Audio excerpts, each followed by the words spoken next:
جی بسم اللہ الرحمن الرحیم. اس وقت بھی ریڈ زون کے اندر موجود ہیں. ہم بیٹھے ہوئے اور احتجاجی مظاہرہ نہیں ہے، جیسا کہ آپ کو بتایا تھا یہ دھرنا ہے اور یہ تب تک جاری رہے گا جب تک مطالبات پورے نہیں ہو جاتے. وہ تمام ملازمین جو گھروں میں، جو دفاتر کے اندر بھی بیٹھے ہوئے ہیں کہ ہوش کے ناخن میں،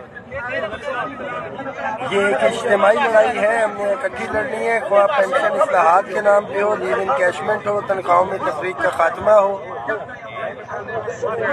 تمام ڈیلی ویجز کنٹریکٹڈ اور کنٹیجنٹ ملازمین کی ریگولرائزیشن ہو، سکولوں اداروں کی نجکاری ہو،